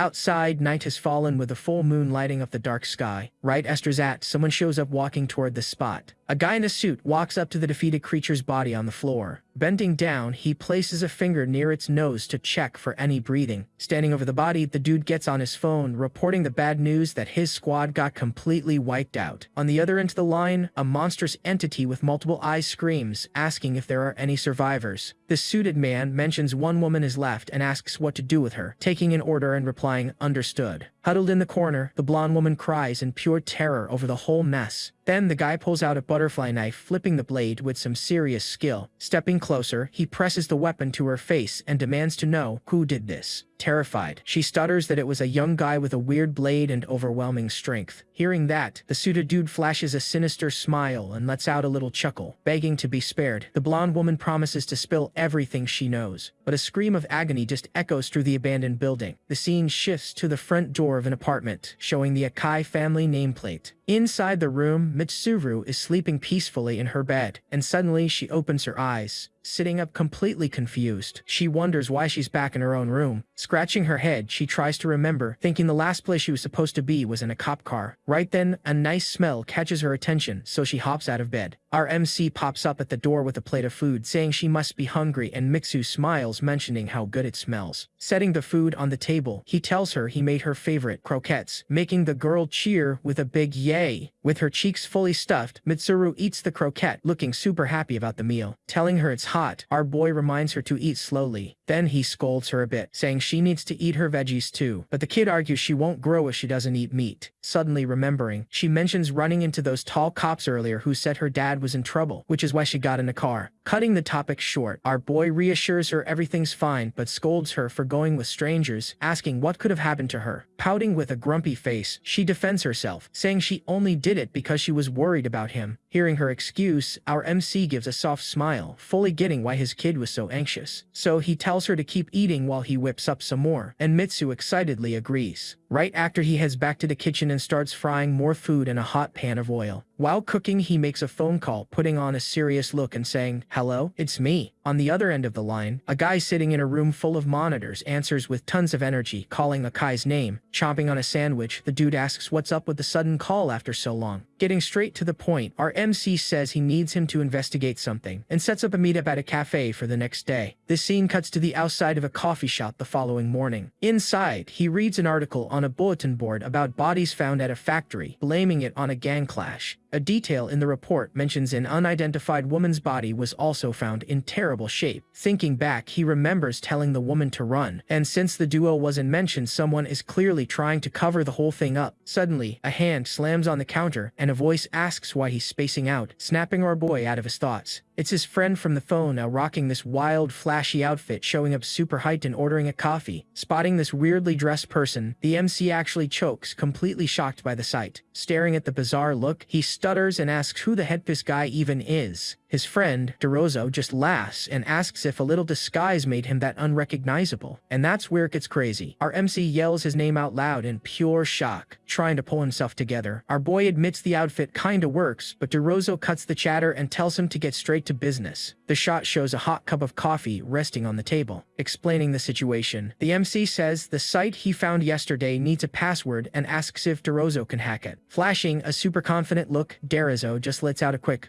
He then pulls out a red flash drive and plugs it right into the side of the laptop. With a determined smile, he tells the MC to leave it to him and starts typing. His fingers just fly across the keyboard at crack speed. In seconds, he flips the screen and says it was a piece of cake, leaving our boy completely shocked. Checking the site, they find out it's an illegal black market where all sorts of things are sold, like women, kids, and weapons. Our boy then spots something that catches his eye and lets out a little, The screen shows a listing for kids with high magic aptitude priced at a massive 1 billion. Dronzer points out the price is wild, and the ad has its own dedicated page, making it way more complex, while our MC just listens, deep in thought. That's when it clicks. Why Mitsuru is being targeted. He thought the underworld guys found them, but the real reason is way different. Sipping his coffee, Dronzer asks if he needs anything else, reminding our boy of one last favor. With a smirk, he asks Dronzer to find them a new place as safe as possible, making the hacker instantly choke on his drink. Annoyed, Dronzer asks how many times they've done this, complaining he hasn't even paid his old debt. But our MC begs, swearing he's working on paying it off. He just keeps pleading, reminding him they go way back and begging for a little more time. Giving in, Dronzer agrees to help, but only if the MC lays low until he locks down a new spot. The hacker warns him that if the assassin guild finds him, he's finished, but our boy just smiles and says he knows. Locking in a serious look, he thinks to himself he needs to wipe out all the scumbags hunting Mitsuru. Right after, the view shifts back to the front of Rikuhara High School. Inside the classroom, Mitsuru is chilling at her desk looking completely bored out of her mind. Suddenly, heavy footsteps echo from a hallway outside. The door slides open and a voice greets the room saying, "Nice to meet everyone." Stepping up to the front, a guy in a purple suit introduces himself as Fuji Nohara, their brand new homeroom teacher. With a warm smile, Nohara mentions he's super excited to work with the class, knowing they're still mourning their old teacher. He promises that no matter what happens from now on, he'll protect everyone, making the girls in the room completely swoon. Even Mitsuru is blown away, blushing and thinking about how cool this new teacher is. Keeping the speech going, Nohara says he'd like to praise Miss Akai for her bravery during the recent incident. Then he calls her up to the front, leaving Mitsuru completely surprised and confused. While she gets up, the classmates start whispering, recalling rumors that she saved a girl named Shinkai. Standing right next to the teacher, Mitsuru awkwardly replies she didn't do anything special and just acted on instinct. But the second she mentions moving without thinking, Mr. Fuji flashes this extremely sinister and creepy smile. Catching that weird look, she gets super confused and just lets out, "Aha." Instantly snapping back to normal, Nohara smiles, claps his hands, and tells everyone to follow her example. The girl just stands there frozen, looking away and completely lost on what just happened. Fast forward a bit, the view cuts to her apartment building right at dusk. Mitsuru throws the front door wide open, excitedly yelling that she's home. Taking off her shoes, she mentions the new teacher actually praised her today at school. Except, walking into the living room, she notices nobody's around and lets out a confused, "Huh." She then spots something sitting on the dining table and walks over to check it out. Writing the note, she sees her dad had to handle some business, will be back late, and left her dinner ready. Mitsuru looks at the massive meal our MC whipped up, fully stocked with rice, fish, and croquettes. Drooling over the food, she gives a happy little smile and gets ready to dig in. The scene cuts to the neon lights of a pachinko parlor right in the dead of night. Inside, a bunch of sketchy-looking dudes are clearly running security for the place. One of them patrols the floor, keeping a close eye on the players glued to the machines. The gamblers look absolutely unhinged, completely brainwashed and locked into the game. From behind, these creepy red energy hands reach out from the machines, keeping everyone trapped while the guard just watches. The camera then pans over to a door labeled Control Room. In that room, some bizarre freak with razor-sharp teeth and a straw hat is pulling off some kind of dark ritual. The creature stares at this disgusting wall made of pure flesh and faces, which is basically the power source keeping everyone hooked. Outside the parlor, a guy is smoking a cigarette when he suddenly spots something sketchy in the reflection. And this is where it gets good. Our MC crashes right through the glass, entering the place with a flying kick straight into a guard, sending the dude flying across the room. He sticks the landing dead center, rocking his yellow apron over his clothes with a dead serious look, ready to brawl. The thugs glare at our boy, screaming who the heck he is and saying he's got massive guts starting a riot here. Completely ignoring them, he just slips around, thinking back to his first read on this place. He noticed earlier how the pachinko machines were totally rusted and falling to pieces. Connecting the dots, he figured out this wasn't some normal parlor, meaning Dronzer's intel was spot on from the start. Pissed off by the silence, the goons scream at him to answer the question already. Losing their patience, they draw their weapons and aim straight at our boy. Right in the middle of all that tension, our MC stares them down with extreme focus. The thugs keep their guns locked on him, ready to pull the trigger. Unbothered by the threat, he flat out demands they take him to a guy named Hayakum. One of the punks presses a pistol right to his forehead, mocking him and saying nobody can't just casually meet Lord Hayakum, while telling him to apologize and screw off. The thug gets caught off guard when our boy grips his hand, making him scream in confusion, crushing it with raw strength. The MC snaps the guy's gun to pieces, making the punk scream for everyone to blast him. Instantly, the whole squad unloads a massive storm of bullets right at him. Dozens of rounds fly his way, but he just stays completely chill, moving fast. The MC draws his blade right out of the scabbard, and just like that, everything changed. He turns into a total blur, deflecting every single bullet with cracked speed. Parrying every round with surgical precision, he doesn't let a single shot touch him. The shooters just keep firing, completely shell-shocked by how OP his skills are. Suddenly, a heavy voice yells "Enough!" and orders everyone to drop their guns. Our boy pauses for a sec and looks right where that command came from. At the top of the stairs, a guy in a suit tells him to take a seat so they can chat. The dude introduces himself as the manager, saying his name is Shuichi. Moving forward, the shot cuts to a door labeled Administrative Office. Inside, Shuichi pours a cup of tea and apologizes for his goons acting so rude. Our boy just stays quiet, dead glaring at the manager. Spotting his weapon, Shuichi cuts to the chase and asks if he's a monster hunter. Our boy thinks it over, figuring this guy definitely isn't Hayakum, but he's 100% tied to the guild. Suddenly, he gets a terrifying flash of that monster from before standing right next to Shuichi, completely spooking him. In that vision, the freak is holding some kind of paper talisman while flashing a wicked smile. That hallucination leaves him stunned with his eyes wide open. Rubbing his eyes, he tries to process what the heck he just saw. Confused, he wonders if he actually saw that while Shuichi just watches him. But the manager just smoothly says he doesn't even need to answer the question. Shuichi keeps talking, explaining that hunters usually stick to the underworld, and it's pretty rare for them to pop up here. Praising his cracked skills from earlier, the manager admits he's got that undeniable hunter aura. The guy claims he doesn't want to start beef with the Assassin Guild and offers to help, saying he does his best to handle their requests. Pitching a deal, Shuichi says as long as the MC doesn't mess with their business, he can have whatever he wants, keeping the peace in the city. Our boy takes a sip of tea and says he'll name his price, prompting Shuichi to tell him to go ahead. Flashing a furious glare, he demands his master's head. Shuichi's face completely drops, shifting to this serious, dark expression. Reminding him of his promise, the MC demands he hand over Hayakum so they can call it even. With a slight smirk, the manager just mutters, "In that case." And suddenly he pulls out a gun, screaming for him to die right there, calling him arrogant trash. Obviously, our boy is way faster, dodging the shot and letting the bullet just graze his neck. In one smooth motion, he draws his sword, and with a single strike, he chops the manager's arm clean off, gun and all. Shuichi screams in pure agony with blood going everywhere, yelling, "My arm!" He immediately throws himself behind the couch for cover, completely losing his mind. The manager screams at his goons to take him out right the second. Hearing the order, the goons bust down the door and rush the room to attack. The squad of assassins charges in with katanas and pistols ready to jump him. But our boy doesn't even flinch, taking his stance and readying his blade to counter. In one single lightning-fast move, he slashes through all the goons at once. Shuichi watches the whole thing in shock, with bodies dropped everywhere, thinking this is impossible. Our MC then slowly walks up to the manager, who's completely terrified. Raising his sword for the finishing blow, the blade gets stopped by a blue energy shield protecting Shuichi. The blade stops inches from the manager's face, who lets out a mocking smirk while our boy senses some weird energy. Confused, he wonders what the heck is going on. Feeling his sword vibrate from the power, he then figures out Shuichi is being protected by some kind of invisible wall. Completely lost, he looks up and just lets out a hone. That monster from the vision earlier shows up right there, and the MC wonders if it's a barrier. A voice echoes from the creature, commenting on how much damage such a young kid has caused. The monk monster glares at him with glowing eyes and says he's going straight to the underworld. Not backing down, our boy points his sword at the creature and yells, accusing it of snatching his daughter. The monster then brings its hands together like it's praying and starts slamming its staff on the ground. Purple magic wraps around the creature, and glowing symbols pop up in front of it while casting a spell. A stream of weird black symbols flows right out of its mouth into the air, showing it's chanting a powerful hex. The shockwave released by the spell completely cracks the floor under the monk monster. Our boy goes on high alert, totally sensing this new threat. He tries to brace himself against those heavy vibrations. Meanwhile, the fallen goons start screaming in pain, leaking from their eyes and mouths because of the spell. The sheer force of the magic is so heavy, our MC gets pushed back, sliding across the floor. Gritting his teeth with his face getting bruised up, he endures the crushing pressure of the magic. With his arm veins popping, he grips his sword hilt tight, getting ready to strike back. Letting out a furious yell, he raises his blade high, ready to deliver a full power swing. He then swings the sword down hard, unleashing a massive energy slash that flies straight at the freak. The creature looks absolutely surprised by how OP the incoming attack is. The strike lands a clean hit right on the monster. The slash is so clean and fast the creature's body doesn't even split, just completely turning to dust right after. Our boy looks up, watching the purple fragments fade into the air after taking down the monk monster. Wiping the sweat off his face, he stares at the dropped bodies and thinks that barrier is a massive problem. He then notices something on the floor, an inscription reading, "Monk's Quarters." Pissed off, he swings his sword, flicking away the red ink used to write that. He realizes the enemy seems way more OP than he originally thought. Taking advantage of the distraction, Shuichi makes a run for it, but our boy is sharp and spots him. The manager bolts across the office at top speed, sprinting straight for an open window. Jumping onto the ledge, he figures his only way out is taking the leap, but he suddenly feels someone right behind him. And just like that, everything changed. Our MC pops up from behind and grabs his collar, sending Shuichi into full panic mode. Right after, he yanks him hard and tosses him straight back into the room. The manager crashes hard onto the floor, and the MC steps on his chest to pin him down. Pointing his sword, he warns that he knows exactly what they're up to and demands Hayakum's location. Even while clowned, Shuichi grabs his leg with a defiant look, completely refusing to spill. Our boy gets the message and switches the question, saying he'll let him go if he hands over the ledger. The scene shifts to a massive factory on the edge of town, right in the dead of night. In a nearby alley, a voice confirms over the radio that the area is clear. One of the guards patrols the zone with a flashlight while another walks in the background. Catching a noise, the guard turns around, feeling suspicious, trying to spot what it is. Shining his light into the dark, he gets spooked seeing someone dropped on the ground. Freaking out, the watchman yells, asking if he's okay, while our MC is already standing right behind him. And with a quick strike to the neck, he knocks the guard out cold on the spot. With the guards dealt with, he finally steps up to the factory building. In a flashback, Shuichi mocks him, revealing the ledgers are at the suburban factory and daring him to take them. Back in the present, our boy opens a door and carefully sneaks inside. Taking a peek, he spots the place is packed with goons chilling everywhere. The thugs are just slacking off, smoking and chatting, having zero clue what's about to go down. Suddenly, our MC storms the hall but bumps right into one of the lackeys. The rest of the crew gets shocked and starts yelling, demanding to know who the heck he is. Giving zero answers, he raises his sword. Flashing a furious glare, he draws his blade. In one single strike, the MC chops the enemy's arm right off. But he doesn't stop there, already locking in for his next move. He then lands a clean hit to the back of the neck, knocking the guy out cold. Suddenly, a massive crowd forms right behind him. A whole mob of thugs armed with bats and swords charges straight at him. Even more goons rush down the stairs, screaming orders to end him on the spot. Seeing this huge mob coming his way, our boy looks surprised and wonders what's going on. Not backing down, he screams he's gonna crush every single one of them and rushes the group. Dropping the first few goons, he spins around to face two more creeping up from behind. With a dead-focused look, he charges the new enemies with zero hesitation, and with a single swing, he slashes both opponents at the exact same time. But the mob just doesn't stop, and another squad of thugs sprints right at him, dodging and blocking every single attack flying his way. Fully locked into the brawl, he preps his next strike against the trio, and with one spinning move, he takes down all three goons at once. The survivors freak out, and one of them accidentally catches his buddy's remains without realizing it. Realizing what he's holding, he drops it fast and screams at the others to run away right now. But another group shows up, and one yells not to chicken out, saying if they gang up, they can win. And no one saw that coming. Before he even finishes, our boy throws his sword and pierces him straight through. The rest of the squad freezes instantly, completely show-shocked seeing that brutal hit. Even so, more enemies keep swarming down the stairs, screaming orders to take him out. Our MC gets ready, and with an almost invisible dash, he charges into the new wave of goons. Blowing right past all of them, the guys can't even process what just happened. Getting confused, one of them complains it was just a false alarm, but the very next second all three of them drop, barely having any time to react. With the aftermath looking super messy, our boy walks away, sword in hand, totally victorious. After wiping out the area, he calmly walks toward a door at the end of the hall. Inside the room, two bald guys are standing guard, one with a sword and the other with a pistol. Hearing a weird noise, the armed thug turns around confused, having no clue what's going down. But the very next second, the wall just gets sliced wide open. The other goon panics and lets out a scream of terror seeing his partner fall to pieces. Casually, our boy just opens the door. Flashing a deadly glare, he warns that if the guy wants to live, he better hand over the ledger right now. Absolutely terrified, the lackey nods and desperately scrambles over to a desk. He then pops open a secret drawer on the side of a desk. With his hands shaking like crazy, he hands the ledger right over to our boy. Opening the notebook, he spots several disturbing photos of monster organs and body parts. Flipping through the pages fast, he hunts for some specific intel inside that bizarre file. Suddenly, he finds a page with a picture of an eye and a note saying next delivery blood eye. Thinking he's distracted, the bald guy takes his shot and pulls out a knife with a wicked smirk. And this is where it gets good. The thug screams for our boy to die and goes for a sneak attack from behind. Without even looking back, our MC just spins his blade and slices the enemy down in a flash. Flashing a dark look, he mutters the words, "Blood Eye." Furious, he grips the notebook tight and realizes this whole thing is all about Mitsuru. The scene then cuts back outside, showing him stepping right on the guard he knocked out earlier. Ledger in hand, he leaves the factory ready to keep up the hunt. But from up on a rooftop, some monstrous figure is tracking his every move from the shadows. Watching with a creepy smile, that monk monster mentions the cycle of karma is already set. Confused by the noise, our boy spins around to check, but spots nobody there. He just keeps looking around, trying to figure out where that sinister voice came from. Finding nothing, he stays on high alert, feeling super suspicious about the whole thing. Right after that, the scene jumps from the dark factory to a sunny campus with a basketball court out front. A huge crowd of girls is waiting down the hallway while a teacher tells them to hold tight for a health exam. Mitsuru pops up in the shot and lets out this massive yawn. Leaning against her friend, the classmate asks if she didn't sleep well, while a super sleepy Mitsuru just wonders if it's their turn yet. Our girl just answers that she's been feeling tired all the time lately. Right then, a nurse calls out for the next student in line, Miss Mitsuru Akai. Shinkai pushes Mitsuru, telling her it's finally her turn, and the girl just mutters, "All right." Clearly intimidated, Mitsuru gives a hesitant "yeah." With a mysterious smile, the doc cuts the chatter and tells Mitsuru to prep for the exam. She complies right away, dropping an okay while trying to process what's happening. Shifting focus to the quiet school hallway, the closed infirmary door hides what's going on inside. The doctor, still rocking that weird smile, takes off her headphones and preps for the next step. Procedure done, the doc lets Mitsuru know she's good to go. Grateful, the girl leaves the room, while the doc keeps scribbling on her clipboard. Holding up a file with Mitsuru's photo, the professional just says, "You're welcome." Her eyes lock onto the document, hinting at some dark, hidden agenda. Arriving home, Mitsuru walks down the hallway bathed in the late afternoon glow. Fuma is in the kitchen, hyper-focused on cooking while wearing a yellow apron. As he tastes the broth, he schemes in his head. There's gotta be a drop-off point after the tribute. If I stake it out, that master plan gets ruined by a sloppy mistake. He burns his tongue on the hot food and yelps in pain. Still wincing from the burn, he hears someone walk in and announces his presence. Seeing Mitsuru, he welcomes her back, but she's totally drained, just wanting to crash and asking him to save some food for later. Confused by her vibe, he asks what's wrong with a worried look. He stares at her anxiously, falling silent as he tries to process his daughter's weird attitude. Next day, Fuma stands right in front of a club entrance, eyeing the spot on high alert. Stepping into the training center, every single head turns his way. Out of nowhere, a squad of boxers surrounds him, glaring with pure hostility and blocking the path. Armed with his blade, he walks into a back room, pulling all the attention from the fighters. Looking dead serious, he steps into the completely chaotic, screaming arena. The hyped-up crowd roars for the fighter to go down as the tension in the ring spikes. Things get brutal fast, with the guy unleashing a rapid-fire combo on his defending opponent. A clean uppercut connects right on the chin, snapping his head back from the sheer force. Fans go wild, hyping them up to keep the pace and secure the knockout. Winding up his punch, the fighter gets ready to finish this. That strike is so cracked it sends the opponent's head flying back, ending the match instantly. Standing over the defeated guy, the winner raises his arms in triumph while the crowd cheers. Even knocked out cold on the mat, the loser's face twists into this sick, disturbing grin, drool and all. Catching on to something weird, the MC stares intensely into the guy's eyes. He just lets out a quiet hun, caught off guard by the scene. Mocking him, the bald fighter keeps that insane smile plastered on his face. With a look of disgust, our MC draws his sword. The bald guy watches the whole thing from behind the cage with a confused look. Flexing his massive muscles, he drops into a fighting stance while the crowd gasps in shock. Fuma rushes in fiercely, and the sound of the impact echoes through the whole room. Pointing his crystal blade at the fighter, he calls him out. "You are being controlled by a monk spirit." The bald fighter lets out a deafening roar, his face twisted in pure rage. Wasting no time, he throws a heavy punch right at the MC's face, catching him off guard with how brutal it is. In a lightning-fast counter, he kicks the back of the guy's neck. Blinded by rage, the brawler fires off a straight punch, shocking Fuma with that sudden speed spike. He smoothly dodges out of the way. Ramping up the pressure, the fighter unleashes a frantic flurry of punches. But the MC manages to block the strikes using his blade. Still, he ends up cornered. Feeling the heavy impact, he strains himself to the limit just to hold back the pressure. Fuma spots a gap in his guard and delivers a clean slash, scoring a direct hit. Insanely enough, the guy manages to block it at the absolute last second. Moving fast, the fighter jams his fist against our boy's throat, pinning him down. To make matters worse, he grabs Fuma's blade to stop any counterattacks. Lifting our MC into the air with just one hand, the brawler just smirks. Part of the crowd cheers, thinking this wild brawl is just part of the show. Our guy notices some weird movement in the background. Looking visibly tense, he yells in frustration when he spots the hat-wearing master watching calmly from the crowd. The master flashes a sinister smile while holding a rosary. Gritting his teeth, Fuma lets out a furious roar, making it clear he's not backing down anytime soon. He locks eyes with the brawler and grabs his arm. Using his feet, he tries to pry himself loose from the guy's grip. In a swift counter, he lands a heavy kick that sends the fighter flying, creating some much-needed distance just like that. The bald fighter reacts instantly, throwing a fast and precise punch. His eyes glow intensely as he watches Fuma, who stays on high alert with sword in hand. With a lightning-fast move, Fuma strikes the fighter's eyes with his blade, causing a harsh splash on impact. Dropping to his knees, the brawler screams in agony, clutching his face. Our MC faces down a whole horde of bald fighters, while the master pops up in the back leaning on his staff. Sighing in contempt, the master watches the whole scene with pure disdain. The master steps back, leaving the MC behind to deal with the mob. Fuma sprints after him, yelling at him to stop right there. Dashing across the room like a blur, he moves to intercept his target. That old man heads straight for a wall painted with waves. And just like that, he completely disappears into thin air. Stopping in his tracks, our guy is left totally confused. Sword still in hand, he looks around in shock, asking out loud where the master went. Out of nowhere, a voice drops a dark warning. If he wants to save his daughter, he needs to hit the monk's quarters. Taking that in, Fuma whispers to himself about this new destination. He just stands there, facing the wall, staring at the wave painting as the room starts pulsing with a weird energy. And that's where it gets crazy. The wall rips open into a supernatural rift, revealing a crimson portal where a one-eyed entity watches over red waters. Opening its central eyelid, the creature reveals a piercing eye that feels like it's glaring into the real world with overwhelming pressure. The entity slithers out of the rift with these gnarly tentacles. Fuma regains his posture with a sarcastic smirk, declaring he finally found his target. Wasting zero time, he charges straight at the rift in the wall, leaping right into what looks like a whole other dimension. Now standing face to face with the creature watching him. From up above, the entity glares down at him. Keeping his focus, the MC locks eyes with the enemy and shouts that he's not getting away this time. The scene flips drastically to a school exterior, under a calm blue sky that completely clashes with all that previous chaos. We see Mitsuru in class, letting out a massive yawn. Groaning softly, she tries to wake up from a nap, still fighting off that heavy exhaustion. Mitsuru scrunches her face, feeling really uncomfortable and still stuck in that sleepy daze. Her friend asks if she's alright with a worried look, but she just mumbles back, still totally groggy. Visibly worried, Shinkai stares at her with an even more concerned expression. Noticing how pale Mitsuru looks, her friend asks what's wrong, and she admits she's been dealing with brutal sleepiness and rough nights. Rubbing her eyes, Mitsuru confesses that on top of being tired, she's constantly annoyed by dry eyes. Shinkai suggests hitting up the infirmary, but Mitsuru shoots it down, complaining about the harsh disinfectant smell in there. Doubling down, she mentions that she really doesn't get along with the school doctor. The glasses-wearing friend goes quiet, deep in thought as she analyzes her buddy's refusal and condition. Without missing a beat, she suggests her friend wipe the sweat off her face, leaving Mitsuru confused by the topic switch. Feeling the heavy vibe, Shinkai switches gears and suggests, with a bright smile, that they grab something sweet to boost her mood. She explains that sweets can fix a bad mood and offers a snack to Mitsuru, who gladly accepts and says thanks. Keeping the hype alive, she makes a welcoming gesture and suggests they take a walk around. With a bright smile, she looks at Mitsuru and asks if she wants to hit the roof for a bit. Thinking about it for a second, Mitsuru gives a chill smile and accepts the invite without hesitation. While the students chat in the room, the doctor watches everything through a cracked door with an enigmatic look. Taking off her coat, she reveals a weird tattoo on her chest while scanning the room with hostility. In a precise move, she pulls her collar and a shadow starts emerging from her skin, like the ink just came to life. Showing her true colors, the doc spawns a shadow bat, calling the creature by the name Kiki. As the bat flies around, she stays on high alert and asks if there's anything unusual in the area. Watching closely, she feels like something is still off, even though the barrier seems stable. The energy around them spikes, and the doctor notices that Shinkai's aura is surprisingly stable. Meanwhile, the MC faces the one-eyed entity waiting at the top of the stairs surrounded by spirit flames. The entity, with a piercing look, warns that stepping into the sanctuary is an act of pure blasphemy. Looking completely corpse-like with glowing purple eyes, the master sneers at Fuma for daring to track him down here. Dead serious, the MC grips his glowing blade and mocks the grand setup of the place. Glaring at the monstrosity, he demands to know why the master is gathering kids with magic aptitude and what that altar is for. The master lets out a sinister laugh, clearly amused by his boldness. Acting incredibly arrogant, the master questions what a mere mortal thinks he can achieve by defying the divine will. He slams his staff into the ground and, manipulating some freaky energy, declares there's no turning back. A wave of crimson energy floods the room, while the master orders his enemies to serve him. Summoning a flood of floating eyes, he claims that energy will be food for Hayakun. With a sadistic smile and glowing eyes, he orders the creatures to push forward, bracing for the clash. Fuma faces the swarm of crimson spheres swarming from all sides. In a lightning-fast move, he swings his blade, unleashing a series of precise slashes. Our MC pushes forward, catching the master completely off guard with this offensive. Heaping up the rush, he destroys the floating eyes right in front of his opponent. Unbothered, the master summons another chaotic whirlwind of eyeballs all around him. The whole area gets surrounded by a frantic swarm of tentacle spheres just staring them down, proving to be way more dangerous. One of the eyes reveals sharp jaws in a sudden lunge. The creatures multiply and rush in a frenzy, snapping their fangs wildly at each other. Looking at the creature in his hands with satisfaction, the master hypes it up to devour everything and level up. He unloads all his power in a devastating crimson energy attack. Reacting instantly, the MC is shocked but fully ready to throw down. In a fraction of a second, he deflects the blast with a clean strike of his sword. Pushing the attack back, he faces the energy wave with everything he's got. The impact sends him skidding backward. Feeling his blade vibrate, he realizes the enemy's power is way beyond what he expected. The master keeps that sadistic grin and taunts our boy, asking how he'll handle what's coming next. Now surrounded by the monsters, he's forced to step back from the danger. Those starving creatures push forward, boxing him in from every angle with their frantic jaws. Annoyed, he tries to dodge while getting bombarded by a rain of energy. Caught off guard by a brutal impact from above, he has to react fast. Fuma then jumps straight toward the Torii gate. In the middle of the chaos, he grips his sword tight and doubles down on his resolve, unleashing a rain of slashes while still midair. Right before landing safely on the ground, the gate shatters into a million pieces. Using an after-image technique, our guy preps his counterattack and shouts that he has to create his own openings. With ridiculous speed, he knocks back all the gate shards, turning them into projectiles. This completely nails every single eye with pinpoint accuracy, even striking the eye right next to the master, narrowly missing the old man himself. Seeing the damage, the master completely loses it and yells in disbelief. What? And this is where it gets good. Our boy takes the opening, rushing the entity with crazy agility. With a super precise move, he lands a clean slash on the master. Fuma keeps a cold, ruthless stare, totally locked into the fight. Taking the hit, the master's face twists up in pain. The scene cuts to a fancy dessert topped with fruit and a cherry. Mitsuru is happily stuffing her face with the cake. When Shinkai asks if it's good, she nods, calling it the best she's ever had. Giving a thumbs up, Mitsuru mentions that dessert is the ultimate mood booster. That sweet moment gets cut short when she suddenly feels sick. The nausea passes quickly though, and Mitsuru celebrates, going right back to eating with a huge smile. Hyping her up, Shinkai tells her to keep going and eat as much as she wants. Mitsuru says she wishes her dad made treats like this, but her friend fires back, saying she shouldn't be greedy, especially with such a good-looking dad. Taking the chance to vent, Mitsuru calls her dad out of touch and totally clueless about what makes her happy. She pulls out a wolf pendant her dad gave her and asks, rolling her eyes, if it's not completely tacky. Leaning in out of curiosity, Shinkai asks, "What's that?" She explains it's a charm she got after the explosion, and admits she just doesn't get her dad at all. Inspecting the pendant closely, Shinkai looks pretty suspicious about where it actually came from. Suddenly, Mitsuru changes her tone and tells Shinkai she has something serious to share. Venting about her rough past, she explains how constantly moving kept her from making friends, and how much she got bullied. Mitsuru thanks her for the cake and tears up, remembering how Shinkai stood up for her on day one, making her life way better. With a genuine smile, she looks at the dessert and says Shinkai is the person she trusts most in the whole world. But Shinkai just gives this creepy smile, faking her happiness over Mitsuru's trust. In a freaky transformation, the friend's neck stretches out, keeping only her original face and glasses. Mitsuru just drops her cake when she sees that nightmare. In complete panic, she screams her friend's name, trying to crawl away from that abomination. Holding her glasses with a split tongue, the creature ironically asks if Mitsuru still thinks they're besties. Mitsuru is left completely terrified on the ground. Rushing in with its mouth wide open, the monster lunges while Mitsuru screams, overwhelmed by sickness and fear. Kiki appears like a blur, zooming through the air to step in. A violent impact smashes right into the monster. Stepping onto the scene, the doctor orders Shinkai to freeze, while the twisted creature still threatens the girl. She summons her bats, threatening to strike if the beast doesn't back off. Laughing at the doc, the creature mocks her weird connection to killers in this school environment. Unfazed, the doctor reveals she set up an ultrasonic barrier and demands to know how the intruder slipped through. The creature just scoffs, saying all it takes is changing its skin and power essence to bypass any wall. Hearing about the swap, the doc realizes with pure horror that the real Shinkai might already be gone. Down on the floor, Mitsuru screams for help. The doctor tells her to get over there instantly to be safe, and the girl obeys. Sprinting away from there as fast as she possibly can. Exhausted and terrified, she tries to reach the doc, thinking it's her only chance to survive. Showing off its razor-sharp teeth, the monster taunts Mitsuru, asking if she honestly thinks she can escape. And just like that, everything changed. Her body completely locks up. Stumbling halfway there, Mitsuru starts losing her footing, but she completely loses her balance and hits the deck hard. With a twisted grin, the monster reveals that the poison baked into the cake has finally kicked in. Weakened, she suffers through the intense pain as the venom spreads, and her vision starts fading. Struggling to breathe, Mitsuru lies helpless on the floor, taken down by the suffocating effects of the poison. In pure desperation, the doc screams Mitsuru's name. The mystery figure strikes fast, calling her an idiot with pure disgust. Lunging forward while the doc is distracted, the creature snaps right at her ribs. She lets out a scream of pure pain. Pulling back from its strike, the monster resets. Then it charges at Mitsuru, who's lying helpless on the floor, gulping her down whole right after. Consumed by rage, the doc summons her shadow bats and demands they leave the girl alone. Even hurt, she urgently orders her swarm to attack. Flashing a twisted smile, the beast mocks her, asking if she shouldn't be worrying about her own life. It glares right at her with glowing eyes. A massive blast swallows the battlefield, forcing the doc to brace against the shockwave. Once the dust settles, she walks up to where the creature just was. Her face just screams total confusion. Standing over a glowing mark on the ground, she freezes, completely baffled by the magic. The scene shifts back to Fuma and the master throwing down. Feeling a heavy hit, the creature flinches while a muffled sound echoes around them. Suddenly, the master's hat gets sliced clean in half. Our MC watches every detail of the clash, keeping his focus locked in. Noticing its own wound, the beast reacts with grim surprise and disbelief. Realizing our boy's power, it touches the gash and frustratedly admits it underestimated him. Overwhelmed by pain, the opponent grabs his head, writhing in agony. And that's where it gets crazy. He rips off his own scalp, revealing a creepy eye stuck right in his brain. Fuma completely freezes seeing that disgusting transformation. Pushing out a mass of tentacles and flesh, the abomination props up that single eyeball. Right as that moment, the master starts floating. As he levitates, our guy just watches the whole thing unfold. Jaw wide open, the master declares his superiority and promises to show off all his power. Shaking the whole room, Haikum's colossal presence forces the opponent to face pure terror. The entity's eyes reveal Mitsuru's situation right as she was lying on the ground. Catching a disturbing shift, our MC feels something is way off about his enemy. He stares at the transformation in shock, wondering if this is his true form. A crack echoes through the air as the entity watches the guy, who just drops a cautious, "Huh." Right as the entity's massive lens, Mitsuru comes into view. Still unconscious, she remains collapsed on the floor. Panicking over his daughter's condition, he yells out her name. The master points at our MC, ordering him to face forward. In a lightning-fast move, Fuma gets pierced by a precise ranged attack. That impact is devastating, making our boy yell out in agony. With its central eye pulsing, the creature lets out a scornful noise at the scene. Echoing through the void, the MC's scream is packed with a desperate plea for Akai. Mitsuru wakes up suddenly, staring at the hostile room in pure shock. Before she can even react, the fake Shinkai pops up with a creepy smile, sarcastically asking if she slept well. In absolute panic, the girl screams and tries to crawl away from the beast. Getting closer with its sharp fangs, it whispers that she won't feel any pain. She claims she just needs to drain Akai's power since a new era is beginning. No one saw that coming. The creature loses control and something else crawls right out of its mouth. Thousands of spectral eyes emerge from the shadows, locking onto Mitsuru with a paralyzing stare. Taking on a snake-like form, the beast rocks a completely different face now. A massive structure covered in dozens of eyes rises up right in front of her. Frozen by terror and pain, Mitsuru covers her face, trying to block out the horrifying view. Revealing herself as a grotesque monster, the fake Shinkai hovers over the girl. Right in the middle of the chaos, the creature lets out a manic laugh, soaking of all the fear in the room. Cutting back to the fight, the master glares down at our MC. Gripped by despair, Mitsuru cries out for her dad, her voice choking with anguish. Our boy is severely injured, whispering desperately as he searches for his daughter. His eyes go wide with pure resolve, letting out a silent scream while swallowed by his own agony. Ignoring his heavy wounds, Fuma screams for Mitsuru, holding onto her name like his last hope. He lets out a piercing yell while the master hovers over him like a deadly shadow. Flashing a predatory smile, the beast mocks Fuma's critical state, actually impressed he's still standing. The master taunts his resilience, hyping him up to keep crawling even on death's door. Manipulating this floating, gooey substance, he claims only an untamed soul is worthy of fighting a god. With that disturbing stare locked on his opponent, the entity preps a body restructuring move. Giving zero breaks, he pushes forward with claws ready, launching a fierce strike at the MC. Fuma grits his teeth, his eyes overflowing with determination and rage. Suddenly, a massive pillar of red liquid bursts from the ground, tearing through the room with a roar. Amidst the dust, the master drops into a combat stance. Caught off guard by the rush, he confusedly asks himself, did he disappear? The eye on top of his head starts scanning the area looking for Fuma. Popping up unexpectedly, our MC circles right behind him. Thanks to quick reflexes, the master fires an energy blast right at him. Fuma's blade colliding with the enemy's energy creates a devastating impact that shakes the battlefield. Driven by relentless willpower, he dives in, fully ready for a head-on clash. The guy manages to land a hit on the master, making blood spray from the cut. Going wide-eyed, Fuma is in absolute shock seeing the result of his strike. The beast smirched with pure spite, claiming a basic sword could never pierce its diamond-hard body. Totally unfazed, Fuma dodges a kick and goes right back on the offensive with smooth, precise moves. The master unloads a combo that shatters the air from sheer pressure. Looking super tense, Fuma preps a finishing move, knowing he has to end this to save Mitsuru. In a sloppy moment, the master grabs Fuma's arm, mocking his wide-open guard. Trapped in the enemy's iron grip, Fuma grits his teeth and yells in frustration, fighting desperately to break free. That entity just punches him hard in the gut, sending the MC flying across the room. The hit makes him scream in pain as blood splatters from the impact. Unleashing all his magic power, the master gears up for his final rush. Then he fires a concentrated energy blast, confidently declaring that this is the end for Fuma. A colossal eruption consumes the field, sending out massive shockwaves. Wearing a sadistic grin, the master announces his opponent was nothing but a minor speed bump. He treats him like absolute trash just for being human. Out of nowhere, he stops talking and frowns, catching something unexpected that grabs his attention. The smoke from the blast finally starts to clear. Standing tall, Fuma grips his sword hilt with a bloody hand and promises to wipe out both the enemy and his whole squad. His blade is now glowing with blue flames, proving he's officially out of patience. Shocked to see his attack blocked, the beast laughs insanely while daring Fuma to hold on. Furious, the monster screams in anger at Fuma while prepping a fresh strike. With zero hesitation, Fuma swings his flaming blades super fast, slicing right through the magic projectile like it's nothing. The master is just stunned, realizing his opponent countered with a single casual move. Watching this go down, the entity finally seems to get it, muttering to itself, "I see now." Tension hits the absolute limit as Fuma channels all his life force and internal magic into one final strike. And just like that, everything changed. Fuma reveals his sword is coated in crazy dense magic, ready for the killing blow. Our guy's attack straight up splits the red lake from end to end, but sadly the creature manages to dodge. Ripping through the air with overwhelming force, the attack leaves a deep trail. The master can barely believe he survived such a lethal hit. The beast keeps that sick smile, claiming that even with his opponent's power spike, there's zero reason to be scared. That impact kicks up a massive wave of the red liquid, hitting the climax. Bright sparks flash in the energy wave, showing off the crazy power unleashed by their clash. Fuma flexes some superhuman agility, dropping a non-stop combo of sword strikes that trap the enemy in a whirlwind of blades. Yelling in frustration, he demands to know where all this strength is coming from. Our boy dials up the attack, throwing multiple slashes at once. Seeing it do nothing, he screams in despair, "Why can't my blade reach him?" While Fuma stays crouched with his sword, the monster floats down, keeping its scary aura and stating that leveling up is useless here. Flashing a gross smile with the eye on its head pulsing, the beast arrogantly reveals it can read his every move clear as day. From up high, the master rains down a bunch of magic blasts right onto our guy. The impact is just brutal. Fuma gets hit so hard, he coughs up blood and lets out an agonizing scream. Holding his blade up against the crushing pressure, he fights to stand his ground. Right then the master lands a heavy punch straight into his gut. The lake of blood expands, splitting open the spot where Fuma is trying to recover. Gripping his blue blade, he bravely holds on while the destructive power keeps washing over the area. Surrounded by absolute chaos, the beast cracks a sadistic smile and spitefully calls it game over. But it cuts the last short after noticing something weird, letting out a quick, suspicious, "Huh?" Fuma catches the master's fist. Stunned, he asks if the MC really tanked that hit just to grab hold of him. Losing all its confidence, the beast screams in disbelief at our boy's reckless move, asking how he can just ignore his organs getting crushed. Even about to be torn apart, the MC keeps his cool and coldly states that to protect his daughter, this pain means absolutely nothing. This is where it gets good. Brushing off the pain, Fuma delivers a clean slash, splitting the creature's torso right in half. The strike is so cracked it even slices the whole pyramid in half horizontally. Sitting at the top of the pyramid, the entity watches the destruction swallow everything. Unable to handle the force of the hit, the monster groans in agony as blood drips from its mouth. The master can't believe a human actually managed to hurt someone who calls themselves a servant of God. Even in its final moments, the beast stays loyal, shouting that the ritual can't be stopped and Lord Hayokome will win. Fuma looks badass standing there, rocking a dark aura and an unreadable stare, getting ready for the next move. Squirming around, the entity's tentacles thrash wildly around its eye. Our boy walks with pure purpose straight at the entity, which is just chilling at the top of the stairs. Climbing the steps with his sword ready, he calls the monster out. "Hayokome, 1,000 eyes, I don't care who you are." Surrounded by tentacles, the entity gets a chilling warning from our boy. "If you even dare lay a single finger on my daughter." He raises his blade, fueled by pure rage, and promises to shatter its entire nest, following it up with a crushing blow right on the entity. The structure around them violently collapses. Stone blocks shatter from the sheer force of the strike. Shaking under this massive power, the ground gives way as a tide of blood floods the zone. Reality itself crumbles under the weight of Fuma's rush. Space just shatters like glass, sending echoes everywhere. Everything around them just keeps fracturing. Reaching the end of the clash, he lets out a deep sigh, looking over the chaotic mess in front of him. A voice confirms over an emergency broadcast that the target got snatched from the school. Medical supplies are scattered all over the counter. Checking the screens in a monitoring room, some guy gets an alert that the enemy used a human disguise to bypass security. The doc orders instant emergency protocols, demanding they track the spirit veins to find where these weird waves are coming from. Blinded by rage, the creature demands a ruthless manhunt, ordering Linvi to find the girl no matter what. Looking super determined, the doc doubles down on the order. They have to find out everything about Hayakume's real identity. In this heavy atmosphere, a corpse-like snake creature rises up, keeping young Akai trapped inside a pulsing energy aura. Fascinated by what it's sensing, the beast laughs, hyping up the pure and intense bloodline coming off the girl. The monster's claw touches Mitsuru's head, pinning her down while she visibly struggles against the mental invasion. Unable to handle the overwhelming pain of it all, she breaks down in tears, sobbing as pure panic takes over her face. Out of nowhere, an energy barrier pops up right around Mitsuru. Stopped in its tracks, the monster gets confused, wondering if some invisible magic shield just blocked its path. Totally ignoring the defense, the beast fires off an electric shock. Drained by the hit, Mitsuru collapses on the floor, panting hard under the enemy's ruthless pressure. She clings to the hope that her dad is going to save her, just like he promised. The barrier starts giving out, making these sharp cracking sounds as the magic shards begin to splinter. Watching in complete silence, Fuma sees the exact moment the shield shatters. With the protection gone, heavy footsteps start echoing across the floor. He marches right over the barrier, completely wrecking whatever is left of it. Dropping onto the reddish ground, he's surrounded by pulsing organic structures and falling shield shards. Panting hard, Fuma lets out a muffled yell while trying to catch his breath in this freakish place. Dozens of eyes lock right onto him and the red atmosphere honestly feels alive. Pushing forward fast, our boy searches for his daughter in this twisted zone. Fueled by rage and worry, he tries to move as quick as possible. Visibly Clearly wrecked by the whole thing, Mitsuru grabs her chest and fights to breathe, drowning in deep anxiety. A dark feeling echoes through the room. Father and daughter are about to reunite right at death's door. Gripping his weapon, Fuma marches through the void of that grotesque dimension. He screams his daughter's name, hunting for her all over this massive place. Walking alone through this meaty terrain, organic pillars covered in endless eyes just watch his every move. Suddenly, he feels there's something completely off. Fuma stops dead in his tracks, spotting the danger unfolding right in front of him. Slimy tentacles shoot out of the organic mass to pin him down. The grip gets suffocating, locking down the MC's legs with crazy force. Disgusted by the whole thing, the guy just reacts with pure contempt. Without missing a beat, he slashes the freak with his energized sword, slicing the slimy mass in half. Fuma drops a devastating strike on the ground, releasing energy that makes the organic blob explode with a boom. That hit reveals the whole landscape is just organic matter and eyeballs scattered across a grid-like floor. Catching the beast with Mitsuru completely off guard, the shockwave finally reaches them. Fuma actually feels the recoil of his own power, twisting up in pain and surprise. Paying a heavy price for that move, he's hurting from the master's earlier attack and trying to stop the blood gushing under his apron. He channels all his willpower to stop the bleeding while the blue energy still pulses, gritting his teeth. Using his own flaming sword, he burns the wound to cauterize it and stop the bleeding. Steam rises up from the burn, and the MC almost blacks out from the sheer pain. To force himself to stay awake, he yells out Juki-chan. The snake creature stares right at where the yell came from. Staring at that exact same spot, Mitsuru calls out for her dad. In total panic, the beast asks itself what the heck is going on. A loud and clear voice echoes from a distance. Slicing through the air, the blue blade moves in a lightning-fast motion. Struck by a projectile, the creature screams in agony and wonders what just hit it. Fuma steps in, screaming for them to back away from his daughter. Throwing himself at the threat with pure rage, he makes a desperate play to save the girl. He lands right in front of Mitsuru. Then Fuma just calls his sword right back to him. The blue blade tears through space insanely fast, letting out this metallic hum. He catches it with perfect precision, giving off this crazy protective fury. He swears there's no mercy for anyone who dares hurt his kid. The abomination declares that no one will escape its wrath, flashing a completely insane smile. Standing like a shield in front of Mitsuru, our boy stares down the colossal beast and promises to crush every last one of these free. In complete shock, Mitsuru cries her eyes out, asking the MC if he's actually her dad. Keeping his cool, he tells her to close her eyes cause he's gonna fix this. Yelling fiercely, the beast refuses to stop the ritual, claiming that the keystone of Eras is exactly what Lord Hayukame needs to get his power back. Annoyed by the yapping, our boy orders them to shut it down right now. With a lightning-fast swing of his sword, he completely wrecks the monstrous creature, scattering its pieces through the air. Suddenly, the guy feels a massive shift in the room and reacts with pure shock when he realizes something is off. Out of nowhere, a bunch of floating eyeballs surround Fuma, putting him on max alert. Acid rain starts pouring down, and he shields himself using his own arm. Taking the hit, his arm actually starts smoking. The beast shows up, calling them cowards and acting super possessive, declaring it won't hand Mitsuru over. Covered in eyes, the abomination warns that the world is collapsing, and the barrier between realities runs on Sakura's presence. Losing its mind, the monster roars that all of this is necessary to build Hayakume's perfect world. It launches a whole barrage of eyeballs straight at the MC. Panic hits Mitsuru hard and she screams for her dad. Brushing off the fate of the world, the father makes it clear his only priority is keeping his kids safe. Moving with crazy skill, the MC throws fast slashes into the air, deflecting the projectiles and keeping Mitsuru unharmed. Leftovers from the attack rain down all over the place, and a thick cloud of smoke completely blankets the zone. Once the dust settles, Mitsuru asks in total confusion why the poison just evaporated. That creature is less speechless, that a single hit did so much damage. Stepping closer, Fuma makes the monster scream in pure terror. Desperate, the beast tries to talk tough, claiming to be Hayakume's right-hand man and threatening him with its master's revenge. No hesitation, Fuma stomps it hard, making a bunch of eyeballs pop right out of the monster's body. Giving a ruthless glare, he drops the cold hard truth that the enemy's fate was sealed the second it touched his daughter, showing zero mercy. Fuma finishes the enemy off, turning his back while its remains turn to dust. Mitsuru stares at her dad, blown away by his strength, while he, still rocking the apron, asks if she's hurt with a worried tone. Feeling super relieved, she hugs him, and he lets out a laugh even through the pain, just glad she's okay. Between sobs, Mitsuru admits how terrified she was that she'd never see him again. Holding her tight, Fuma calmly tells her to take a breath, saying there's no need to cry anymore. Flashing a warm smile, he comforts her and promises that from now on, everything is gonna be just fine. That peace doesn't last long, cause the ground starts shaking and massive columns shoot up around them, putting both on high alert. Cracking the floor wide open, red pillars form this sort of cage, making the whole area super unstable and dangerous. While everything falls apart, Fuma tells his kid to hold on to him tight, bracing for whatever comes next. Chunks of rock start raining down everywhere. Freaking out, Mitsuru screams in terror when she spots something dropping from above. Then, she points up, blown away by these stars popping up out of nowhere. Under a crimson sky, colossal rocks group up around them, showing just how massive this whole area swap really is. Fuma glares at the red horizon, breaking a cold sweat and wondering what that weird glow actually is. Taking it all in, his eyes go wide in shock and he mutters under his breath in pure disbelief. The whole place just caves in, and he hugs his daughter tight to shield her while screams of pure despair fill the air. Shattering into pieces, the ground starts floating up toward the sky, forming a chaotic spiral under the scarlet backdrop. A massive organic structure gets ripped from the surface and launched upward, forcing Fuma to yell for them to hold on tight. Mitsuru starts panicking when she realizes those stars are getting way too close. Violent shakes split the ground into these huge plates floating through the dust. Flexing some crazy OP strength, Fuma lifts a massive chunk of rock with just one hand. He checks to see if Mitsuru is okay, but she realizes the real danger is just getting started. A pulsing organic blob spreads out everywhere, and someone screams in horror after realizing they're all eyeballs. Our guy tries to help his kid, who suddenly feels sick from the heavy pressure in the air. Watching her with a worried look, he sees her cough up some weird liquid, super weak and struggling to breathe. Mitsuru talks about her pain while her dad desperately tries to hold her up. Standing in front of a colossal structure made of endless eyes, Fuma and Mitsuru get caught off guard by a desperate scream echoing through the area, calling the girl's name. Feeling the heavy tension, the MC holds Mitsuru close and calls her his precious daughter. That beast, just a pulsing mass of eyeballs, lets out a terrifying roar and mentions no one has stepped foot here in decades. Glaring at the group with pure disgust, the monster declares they have no business being here. An overwhelming force completely shatters the rocky walls around them. Mocking the duo, the beast calls them reckless fools who aren't afraid of the end. Locking eyes with the entity, our boy realizes exactly who he's dealing with and drops a shocked, "So, you're Hayukum." Dropping into a fighting stance, Fuma puts Mitsuru behind him and demands to know what the enemy wants with her. Flashing a sadistic smile, the creature reveals that with the girl's power, it can get back everything it lost. Hayukum claims it wants to be the one and only king of the spirit world, and to take back its throne, it needs the key to open the spirit gate. Visibly rattled by that info, Fuma asks if that's why the freak took Mitsuru in the first place. Laughing it off, the monster drops the creepy fact that the girl isn't just a normal human. Zooming in on Mitsuru's eye, a royal mark from the spirit world's roots proves she's the Blood Eye, the only key that can open the gate. While Fuma gears up to defend his kid, the creature roars in pure rage, warning them not to get in the way. Panicking, he screams desperately that Mitsuru is just an innocent kid. Without missing a beat, the monster claims she's the perfect sacrifice to secure its spot back on the throne, coldly stating that Mitsuru's blood is the ultimate key for the gate, and that with her power, it'll move past history and become the supreme emperor, ruling over the spirit world, life, and the afterlife. Fired up and furious, our boy promises he won't let this freak's plans actually happen. Gripping his sword tight, he steps right in front of Mitsuru, yelling that no one is gonna touch her. Taken over by rage, Fuma declares he's gonna crush this monster's dreams himself. Watching the guy step up with pure mockery, the creature seriously doubts he can actually back up that talk. Shaking the ground with a single move, the beast dares the guy to come at it. That abomination rushes in with crazy speed, its tentacles slicing through the air with raw brute force. Pushing forward, the monster lets out a totally deafening screech. A sharp scream of terror cuts through the air, showing just how scared Mitsuru really is. Gritting his teeth, our boy refuses to back down and gets ready to counter with his weapon. In a flash, he completely disappears. Launching into an acrobatic flip, he delivers a super clean slash with his blue energy blade. The hit connects right on Hayukum, sending it deep shockwaves through the monster's whole body. Tentacles violently smash through the floor, while Fuma holds his ground and the girl watches the debris fly everywhere. More deadly limbs whip through the air, pushing forward to crush him without mercy. Mitsuru screams a frantic warning for her dad to watch out as the tentacles close in fast. Reacting to the incoming threat, the MC's face just shows pure shock. Using some superhuman agility, he unleashes a flurry of fast spinning slashes, but he freezes up, caught completely off guard by what he sees next. Right in the middle of the brawl, he screams Mitsuru's name. A bunch of tentacles surround Mitsuru, ready to snatch the girl up. She lets out a scream of pure panic when she she realizes the trap closing in on her. A frantic rush of strikes cuts through the air, dominating the battlefield with these bright glowing trails. Shattering the monster's body, chunks covered in eyeballs drop straight to the floor. Fuma channels some heavy energy into his blade and lands a slash that forces the beast to back off. Mitsuru tries to convince herself they're safe, but a sudden noise puts her right back on high alert. Wasting zero time, Fuma throws Mitsuru on his back and sprints off, telling her to hold on tight if they want to survive. While they run for it, massive tentacles smash the ground right behind them, making Mitsuru scream in terror. Our guy playfully teases Mitsuru about being tired, promising he's never gonna let her fall. Her eyes go wide when she hears a nasty hiss coming from something super close. Still running, she warns her dad about an incoming strike from the left. Desperate from the incoming danger, Mitsuru screams for her dad as the tentacles trap them inside. One of the ocular structure's limbs slams down with everything it's got, kicking up a massive dust cloud. Reacting fast, Fuma uses his sword to block the hit while keeping Mitsuru safe as she holds tight to his back. Flashing its razor-sharp teeth, the gross monster starts laughing, making it obvious this chase is far from over. Panting hard, our boy asks if Mitsuru is alright, and she says that was a seriously close call. Carrying Mitsuru makes the whole brawl exhausting. Fuma feels his stamina hitting rock bottom, and just can't keep up with the enemy's furious rush anymore. Despair starts creeping in on the duo, and seeing how bad things are, he just straight up says, "This is bad." Mitsuru's eyes go wide when she realizes another hit is coming in hot. Right in the middle of the stress, Mitsuru tells her dad to keep his eyes up front. Looking super tense, Fuma just drops a confused, "Huh." Taking charge, Mitsuru offers to watch their six, and Fuma agrees, totally relieved they can split the focus in this fight. Noticing how beat up he looks, she asks about his wounds, but Fuma just gives a weak smile and says he's good. Tearing up but looking determined, the girl insists she's not too heavy and begs to keep helping, even if she's drained. Leaning in, she firmly promises not to be a drag, making it clear she wants to fight by his side until the end. Our boy is genuinely surprised by his kid's brave attitude in a moment like this, so he just hits her with an, "Alright." Surrounded by monsters, Fuma raises his blue flaming sword and trusts his back to Mitsuru, telling her to stay sharp. Pushing forward fast, he hears Mitsuru hype him up with a "Go Dad," followed by a solid "Yes," showing she's ready. Watching them with a dark curiosity, the beast lets out this creepy "Interesting," following it up with "So, let's have some fun." Fuma holds his fighting stance, scanning the zone as the enemy suddenly crashes through the floor and goes underground. Feeling something super weird, Mitsuru whips around, trying to spot the threat. A chill runs down her spine when she spots a shadowy beast with razor claws spawning right behind them. Pointing out the danger, she warns Fuma, "Enemy at 8 o'clock," as this wrinkled, multi-eyed freak gets ready to pounce. RMC leaps away fast with Mitsuru, narrowly dodging a hit that completely shatters the floor. Keeping his focus locked, he readies his blade and gives the final call. Now, landing a super clean strike, he slices the freak in half, kicking up dust and debris everywhere. Leaping across the shaky ground with his blue blade, a scaly snake bursts from the depths to trap him. Catching the warning about incoming hits, he quickly drops an "Understood" and gets ready to parry. Our boy reacts in a flash, moving with some crazy agility. Creating some space, he gears up for another strike. Fuma lets out a battle cry and rushes the monsters with absolutely everything he's got. Working in perfect sync, he slashes with the blue blade while Mitsuru watches their six. Using her sharp senses, she screams a warning about fresh attacks coming in from both sides. Locked into the fight, the MC channels all his energy into a counter, setting up a finishing move. Swinging his blue sword, he chops those snakes into a million pieces. Suddenly, the girl's face shifts to pure dread when she sees something absolutely horrifying. The floor starts cracking apart, and still holding on to her dad, Mitsuru warns him about the danger right under their feet. Hana hits them hard when the ground completely caves in, revealing these freakish hands trying to grab them. Launching himself into the air to dodge, Fuma watches this gross pile of human arms rip through the dirt below. That pile of twisted limbs thrashes around wildly, desperately trying to snatch them out of the sky. Gripping his blue sword, Fuma looks fiercely determined while Mitsuru, holding on to his back, lets out a battle cry, totally ready for the clash. With one clean move, Fuma slices that arm pile right in half, telling them to get the hell out of his way. Keeping his guard up, our boy lands on the dirt, shielding the girl while they both watch for the danger still hiding nearby. Looking worried, our guy asks if she's alright. Mitsuru replies, trying to play it cool even though she's clearly running on fumes. That exhaustion finally catches up to Mitsuru, her face twisting in pure pain. Fuma starts feeling the burnout too, noticing his sword is starting to lose its juice. Staring down the Emperor's massive body, he realizes things are hitting the breaking point and decides he needs to wrap this up fast. Locking all those eyes on Mitsuru, the Emperor watches with disgust, calling the MC skills no better than an 8 trainer. Laughing out loud, the beast dissolves into tentacles and eyeballs, mocking that the guy is way more entertaining than he thought. Mitsuru suddenly points dead ahead and yells out, "Dad, look at that," glaring at them like trash. The Emperor claims even a monkey knows when to give up, teasing them with, "But you," covered in endless eyeballs. The all-eyed Emperor mocks his opponent, straight up calling him a fool. A whole barrage of projectiles gets fired right at them. The barrage keeps closing in faster and faster. Fuma readies his blade, fully prepared to block it all. Deflecting as many magic blasts as he possibly can, he makes sure none of them touch Mitsuru. Laughing like a total sadist, the beast watches him struggle, mocking his surprising stubbornness. But our boy doesn't take the bait, blocking everything with crazy precision, shooting a beam of pure energy from its eye. The Emperor claims that very resistance is exactly why he deserves to be wiped out. Pure terror hits Fuma's eyes with sweat dripping right down his face. Fighting just to stay alive, he throws his sword up to try and parry the blast. The raw force knocks both of them backward, but he somehow manages to keep his footing. Glaring down at him, the Emperor asks how much longer he can hold out before completely crumbling. After the clash, Fuma checks on Mitsuru, promising that a hit like that is never gonna take them down. Feeling the hit echo in his bones, he drops a shocked comment about the insane power level he just dealt with. Scanning the monster's body, he figures out that the massive eye is fueling the energy and is the main weak spot. Seeing how drained his kid is, he hypes her up to hang in there, revealing he finally found a way to win this. Looking dead serious, our guy declares that it's finally time to end this fight. Spitting pure disrespect, the beast claims all this effort is totally useless. Dodging projectiles dropping from everywhere, Fuma just keeps pushing forward. Locked in, he tells Mitsuru to hold on tight so they can dodge the strike. Cracking the floor with his steps, he speeds up, pushing past the enemy's speed while carrying his kid on his back. Using a slick move, he swings his blue energy sword to shatter the incoming blasts, carving a path right through the chaos. Watching closely, the Emperor gets super intrigued when he notices the guy's speed just spiked. Our boy charges relentlessly straight at the monster. Furious, he smashes through the obstacles, aggressively demanding them to get out of his way, unleashing a combo so fast it honestly looks like the air is shattering. Planting his feet, the MC gathers all his momentum, leaping right over that colossal freak. Completely enraged, the Emperor demands this little worm know his place and stop challenging a god, firing a massive energy beam right at our boy. But he doesn't slow down at all, raising his sword instead, bursting into intense flames. The blue energy shows just how cracked this attack really is. He lets out a massive scream of pure resolve. And with devastating force, he follows through, slicing right into the energy beam. Roaring in pure anger, the Emperor insults his opponent and calls him totally worthless. Screaming her lungs out, Mitsuru hypes up her dad to give him that extra push. Pushing even harder, Fuma refuses to back down against the Emperor's monstrous power. And that's where it gets crazy. Pushing his energy to the absolute limit, he lands the final strike on the massive beast, calling game over. Feeling the heavy defeat, the Emperor's main eye cracks open, and he screams in disbelief that someone actually overpowered him. Ripped apart by a brutal cross-slash, the monster's body completely crumbles into pieces. Right after the hit, our boy lands safely on his feet, fighting to catch his breath. He really feels the heavy toll of that insane boss fight. Mitsuru asks if he's alright, and her dad just flashes a calm, gentle smile, setting her down gently. They stand between the rubble and cracked floors. Thanking her dad for everything, Mitsuru feels terrible seeing him so drained after that brutal clash. Giving a warm smile, he promises that keeping her safe is always going to be his #1 priority. Standing tall under that crimson sky, he calls for a quick timeout and tells her to get some rest, promising he's going to figure out a way to get them both back home. Suddenly, he feels a super weird vibe coming from behind. Raising his sword,